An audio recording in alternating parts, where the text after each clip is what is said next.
I tried to avoid her, that's the truth. The moment I saw Rebecca Sterling walk into that restaurant, I wanted to disappear. Not nervous disappear.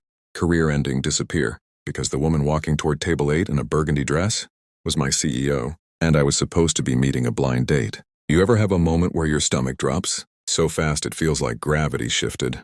Just for you?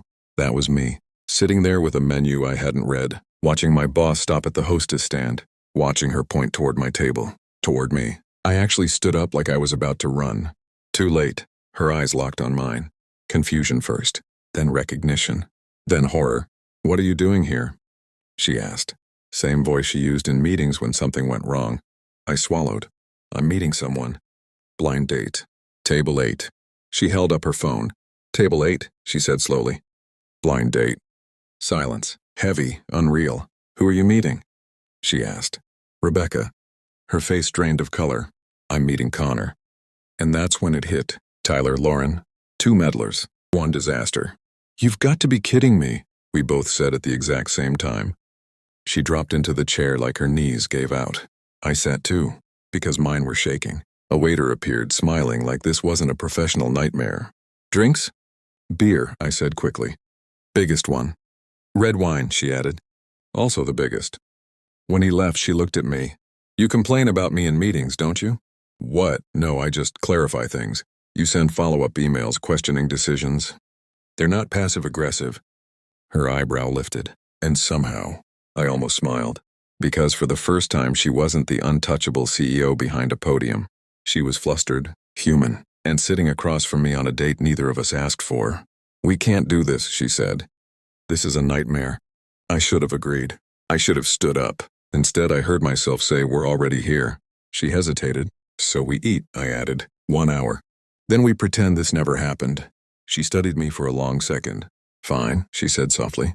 And something in her tone shifted. Not authority, not irritation. Something warmer. And that's when I realized something dangerous. I didn't want to leave. I told myself it was just dinner. 1 hour. Food, small talk, escape. That was the plan. But 5 minutes in, something felt off. Not bad off. Different. Rebecca took a slow sip of wine, then looked at me like she was recalibrating. "So," she said, softer now, "what do you actually do when you're not sending me intimidating emails?" I almost laughed. "First of all, my emails are professional." She smirked. That smirk caught me off guard, because I'd never seen it before. "At least answer the question," she said. I exhaled. "I volunteer Saturdays, Northside Community Center. I teach coding to teenagers." Her posture changed instantly. Not polite interest. Real interest. "The one on Ashland?" she asked quickly. "Yeah." She leaned forward. "I'm on the board." I blinked. "Wait, what?" "We funded the tech expansion last quarter," she added casually. My fork froze midair. "Sterling?" I asked slowly. "You're the donor who paid for 15 new computers?" She shrugged like it was nothing. The kids deserved better equipment. And something inside me shifted. Because this wasn't the sharp, corporate Rebecca who dissected quarterly reports. This was someone who invested in kids she didn't even know. I studied her differently now. The way she listened when I talked about Marcus, a kid who stayed after class to practice coding. The way her eyes softened. "You really care about them," she said quietly. "Yeah," I admitted. "It matters." Silence settled between us, but it wasn't awkward anymore. It was aware. She glanced at her watch suddenly. "We've been here over an hour." I looked too. 90 minutes. Neither of us moved. Neither of us reached for the bill. "I guess we're tolerable outside conference rooms," I said. She laughed. And it wasn't the professional laugh. It was real, warm, unfiltered. It did something to my chest I wasn't prepared for. Then her expression shifted again, more serious. "This is dangerous," she said softly. "Not about work. About this." I felt it too. That pull, that curiosity, that spark neither of us planned. "Yeah," I agreed. But neither of us stood up. We should have left. That would have been the smart thing. Pay the bill. Shake hands. Pretend this never happened. Instead, we ordered dessert. Chocolate lava cake. To share, which felt way more intimate than either of us acknowledged. When the waiter placed one spoon between us, Rebecca raised an eyebrow. "Seriously?" she muttered. I smiled. "We can ask for another." She hesitated, then shook her head. "It's fine." And that's when I noticed it. She wasn't acting like my CEO anymore. She was nervous, careful, almost shy. We took turns with the spoon. accidentally brushing fingers once.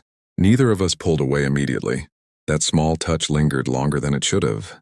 "Connor," she said quietly, staring at the melting chocolate. "This complicates things." I knew what she meant. Work, power, perception. "I know," I said. "You're my boss." Her eyes lifted to mine. "I don't want you thinking anything you've achieved at the company has anything to do with this." "It doesn't," I said quickly. And I wouldn't let it. She studied me like she was trying to measure something deeper than my words. "You challenge me in meetings," she said. "Most people don't." "That's because most people are terrified of you." Her lips twitched. "And you're not?" I held her gaze. I was. Silence. Not heavy this time. Charged. She looked at me differently after that, like I'd stepped out from behind a title, too. When we finally walked outside, Chicago air cool against our faces, neither of us rushed toward our cars. The city felt louder, brighter, like something had shifted. "This can't affect work," she said softly. "It won't," I replied. She hesitated, then added, "I didn't expect to enjoy tonight." "Me neither." A pause. A long one. "Maybe," I said carefully. "We don't decide anything tonight." Her eyes searched mine. "And do what instead?" "See what happens." That scared her. I could see it, but it didn't make her step back. And when she finally said goodnight, she didn't leave immediately. She lingered, like she was waiting for something neither of us were brave enough to start. The second kiss wasn't planned. It wasn't dramatic. It was quiet, dangerously quiet. We were walking along the lakefront, far enough north that no one from the office would randomly appear. The wind was cold, and she had her hands tucked into her coat sleeves. "You ever regret taking this job?" she asked suddenly. The question caught me off guard. "Sometimes," I admitted. "I always feel like I'm catching up, like everyone else belongs more than I do." She stopped walking, turned toward me. "You belong," she said firmly. Not CEO voice, not polite encouragement. Personal. "I read your reports," she continued. "You care more than most people in that building." My chest tightened. No one had ever said that to me before. "Not like that. You're intimidating, you know," I said quietly. Her mouth curved slightly. "Good." "No," I shook my head. "Not like that. I thought you were cold, untouchable. And now?" she asked. Now. That word hung there between us. Now I knew she laughed at bad jokes. Now I knew she donated quietly without putting her name on plaques. Now I knew she overthought everything that mattered. "Now I think you hide," I said. Her breath caught slightly. "Maybe," she whispered. The wind picked up and she stepped closer without thinking. Or maybe she did think. Her hand brushed mine. Stayed there. Neither of us pulled away. There was a moment, one of those fragile ones, where you know something changes if you move even an inch. "This is risky," she murmured. "Yeah. People will talk." "I know."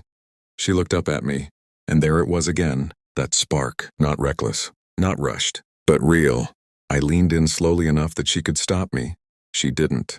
The kiss was soft, careful, like we were both asking permission at the same time. When we pulled back, her forehead rested lightly against mine. "This complicates everything," she breathed. "Probably," I said. But I didn't step away. And neither did she. That was the moment I realized something dangerous. I wasn't just curious anymore. I was falling. And I had no idea how hard it was going to hurt if this didn't work. 3 weeks. That's how long we managed to pretend we were spies in our own lives. Coffee shops 40 minutes from downtown. Late dinners where no one from the office would ever show up. Quick kisses in dim parking lots like we were teenagers breaking rules. It was ridiculous. And it was intoxicating. At work we were polished, controlled, professional.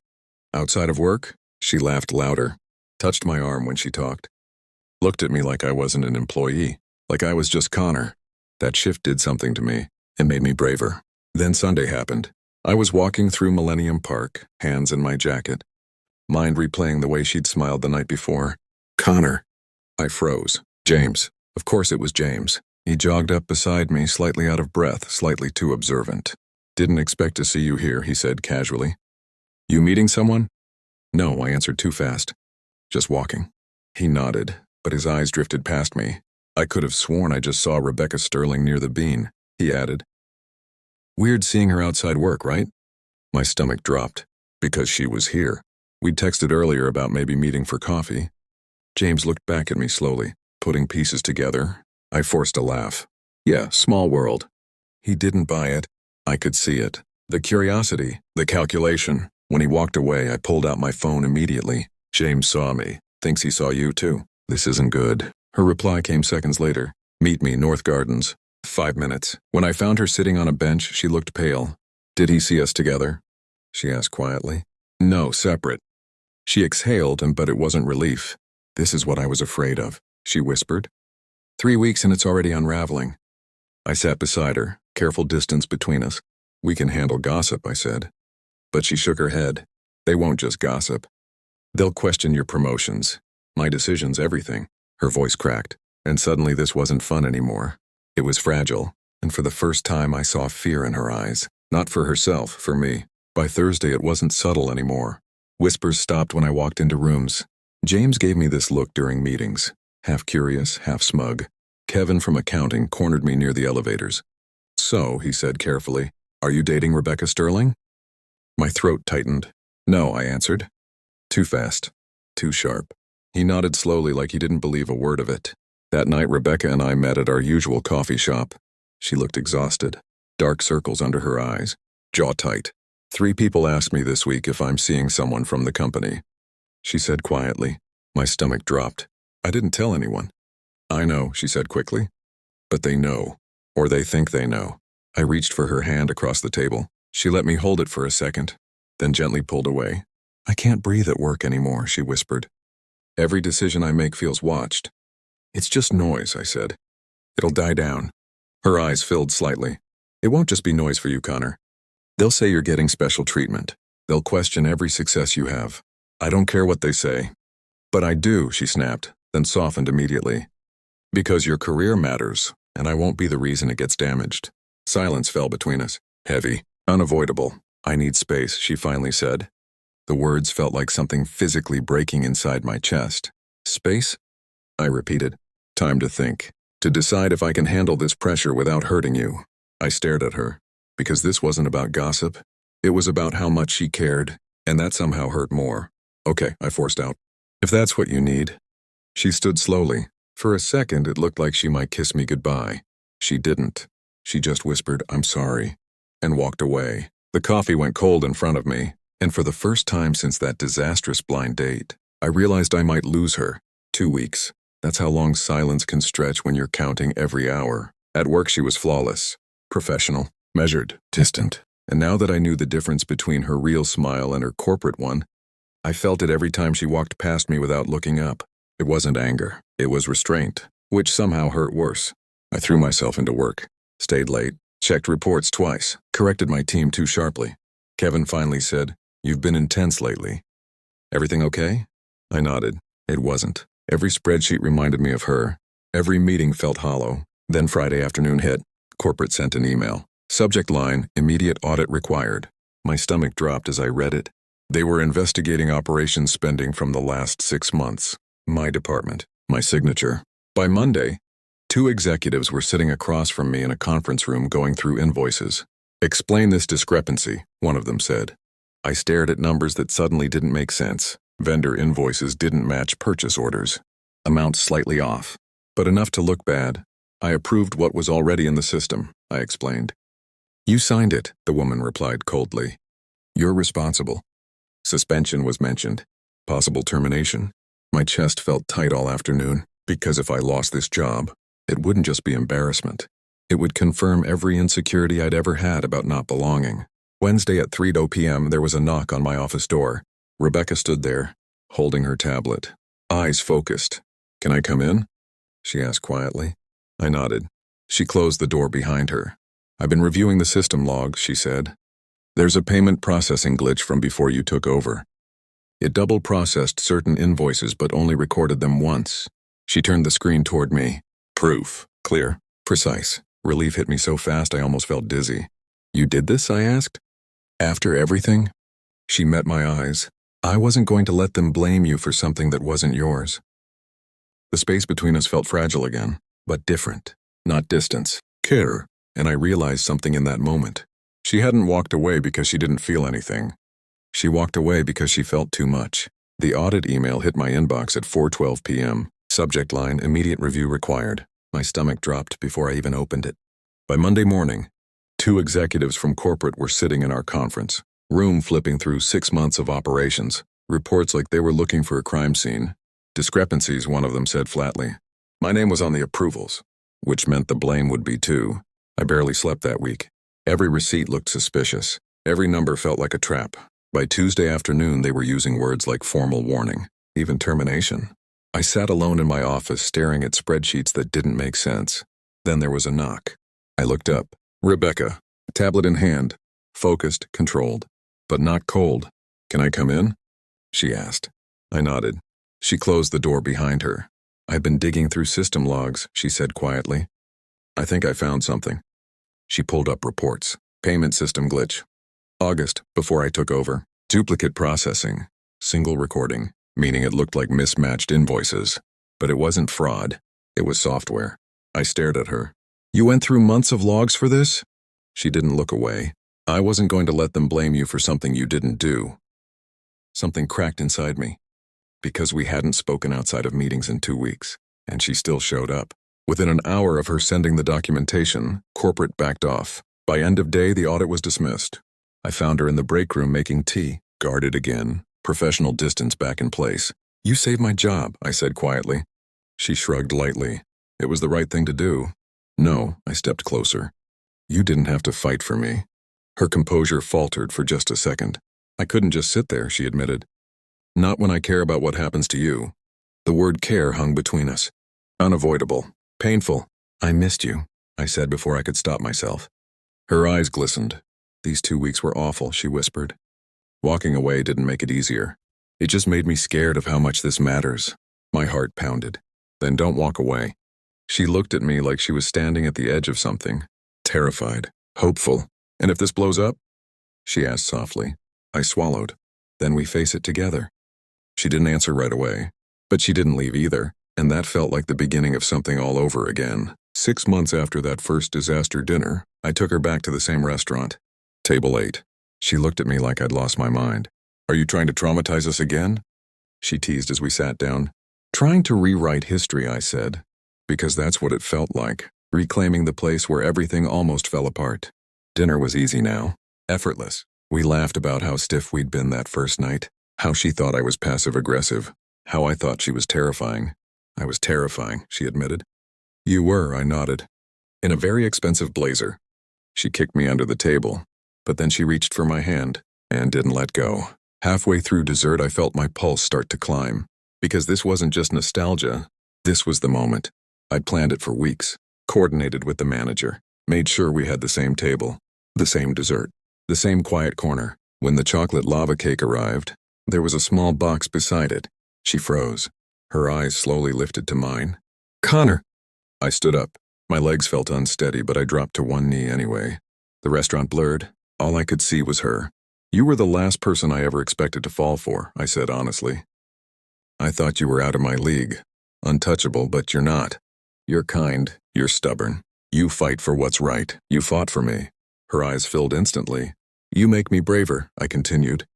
You make me want to grow. And I don't want another year or month or day without knowing we're building something permanent. I opened the box. Rebecca Sterling, will you marry me? For a split second, she just stared. Then she laughed through tears. Yes, she breathed. Of course, yes. The ring slid onto her finger. Applause broke out around us, but I barely heard it, because she pulled me up and kissed me like she wasn't afraid anymore. Not of gossip, not of power dynamics, not of falling. As we sat back down, she looked at her hand and shook her head. From blind date disaster to this, she whispered. I squeezed her fingers. Best mistake of my life. And for the first time, nothing about us felt risky anymore. 6 months after the worst blind date of my life, I brought her back to table 8. Same restaurant, same corner by the window. Rebecca looked at me like I'd lost my mind. You're serious? She asked as we sat down. You want to relive the trauma? I smiled. I want to rewrite it. She shook her head, but she was smiling, and that smile still does something to me. Dinner felt different now. Easy. Familiar. She reached for my hand without thinking, didn't pull away. No more hiding, no more looking over our shoulders. Work had adjusted. HR paperwork filed. Boundaries clear. Gossip faded. We'd survived the part that scared us. Halfway through dessert, my heart started pounding. Not nervous like that first night. Different nervous, the kind that matters. When the waiter placed the chocolate lava cake down, there was a small box on the plate. Rebecca froze. Her eyes slowly lifted to mine. Connor! I stood up. My legs felt steady, but my chest felt like it might explode. I spent months thinking you were intimidating, I said quietly. Untouchable. Out of my league. She blinked, already tearing up. Then one dinner showed me who you really are. Kind. Thoughtful. Braver. Than you pretend to be. I knelt beside the table. I almost walked away because I was scared of what people would say. But losing you for 2 weeks showed me something. My voice cracked slightly. I don't care about gossip. Or titles, or power dynamics. I opened the box. I care about you. The ring caught the light. Will you marry me? For a second she couldn't speak. Then she nodded. Hard. Yes, she whispered. Yes. When I slid the ring onto her finger, she pulled me up and kissed me like she wasn't the CEO of anything. Just Rebecca. Just mine. As we walked out of the restaurant, her hand squeezed mine tightly. You know, she said softly, I tried to avoid you that first night. I laughed. Same. She smiled up at me. Good thing neither of us succeeded. And sometimes that's how love works. It shows up disguised as the person you think you should run from. Until you realize they're exactly who you've been waiting for.